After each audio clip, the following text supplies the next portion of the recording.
Assalamualaikum warahmatullahi wabarakatuh. Halo sahabat semuanya, selamat datang kembali di channel Rina Nurjalila. Sahabat, kali ini saya akan menyampaikan sedikit materi tentang belajar, memori, dan pengetahuan dari mata kuliah Psikologi Pendidikan dengan dosen pengampu Dr. Muhammad Ali Rohman, SPDI, MPDI. Belajar. Selama rentang kehidupan individu sejak dalam kandungan sampai dewasa, dan selama hayatnya terjadi banyak perubahan-perubahan. Interaksi individu dan lingkungan biasa disebut dengan pengalaman dan belajar. Orang yang belajar bisa memperoleh hubungan asosiatif, pengetahuan, keterampilan, dan kebiasaan-kebiasaan baru. Lalu, apakah yang disebut dengan belajar? Berikut adalah pengertian belajar menurut para ahli.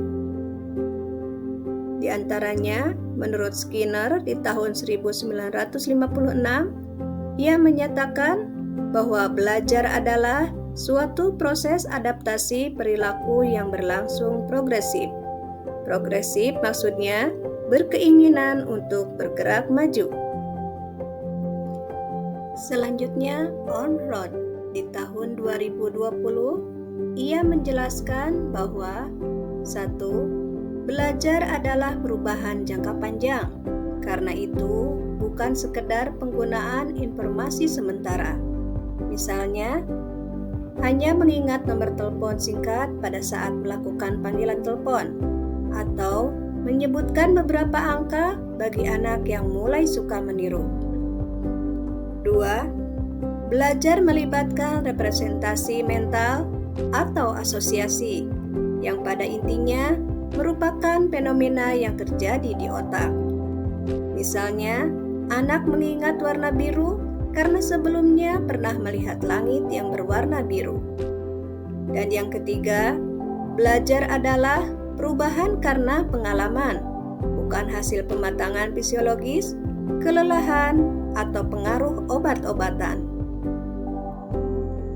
Sedangkan menurut Williams di tahun 1998, belajar adalah setiap usaha mencapai tujuan, berdasarkan pada pengalaman, memiliki dampak pada perilaku dan kognisi, dan perubahan ke arah perbaikan yang berlangsung secara stabil. Benjamin S. Bloom dan kawan-kawan mengemukakan bahwa dengan proses belajar, peserta didik memperoleh pengetahuan atau kognitif, sikap atau afektif, dan keterampilan psikomotorik yang baru. Jenis-jenis belajar. 1. Belajar pengetahuan. Belajar pengetahuan adalah belajar dengan cara memproses informasi dan melakukan penyelidikan terhadap objek pengetahuan tertentu, yang kategorinya dengan menggunakan bentuk bahasa lisan atau tulisan, belajar kemahiran intelektual, dan belajar pengaturan kegiatan intelektual. 2. Belajar abstrak. Jenis belajar ini merupakan kegiatan yang menggunakan cara-cara berpikir abstrak dengan tujuan memperoleh pemahaman dan pemecahan masalah yang tidak nyata. Contohnya, belajar konsep dan aplikasi matematika, keimanan, atau tauhid. 3. Belajar keterampilan. Belajar jenis ini menggunakan gerakan-gerakan motorik yang berhubungan dengan fungsi otot dan fungsi tubuh. 4. Belajar sosial.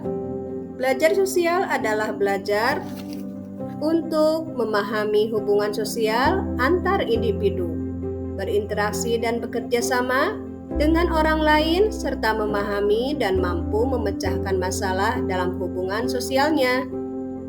5. Belajar sikap. Belajar sikap bisa diperoleh melalui keteladanan dan pembiasaan. Contohnya, belajar menghormati orang tua. Dan yang keenam, belajar apresiasi. Belajar apresiasi adalah mempertimbangkan arti penting atau nilai suatu objek. Selanjutnya adalah memori. Ketika seseorang yang belajar menerima stimulus tentang suatu informasi, ia akan memberikan makna terhadap informasi itu. Kemudian, pengetahuan dan keyakinan yang telah dimiliki memainkan peranan utama dalam pemberian makna tersebut. Model memori pada manusia terbagi menjadi dua, yaitu 1. Memori jangka pendek yang disebut juga short term memory atau memori kerja. Dan yang kedua, yaitu memori jangka panjang yang disebut juga long term memory. Pembagian model memori ini dinyatakan oleh Ormrod. Banyak para psikolog yang percaya bahwa setelah disimpan dalam memori jangka panjang, informasi tetap ada di sana secara permanen dalam suatu bentuk. Namun, dapat juga melemah secara perlahan dan pada akhirnya akan hilang jika tidak digunakan secara teratur. Jenis pengetahuan yang disimpan dalam memori jangka panjang ada 3. 1. Pengetahuan deklaratif. Ada 2 bentuk pengetahuan deklaratif, yaitu pengetahuan hafalan dan pengetahuan bermakna. 2. Pengetahuan prosedural. Pengetahuan prosedural merupakan pengetahuan prosedur tertentu. Pengetahuan ini dinamakan juga pengetahuan kondisional. Dan yang ketiga, pengetahuan episodik.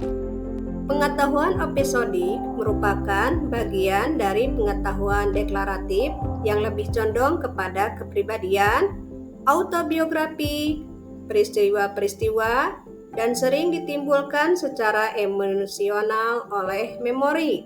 Contohnya, pengetahuan tentang sejarah perjuangan kemerdekaan Indonesia. Strategi dalam pemrosesan informasi.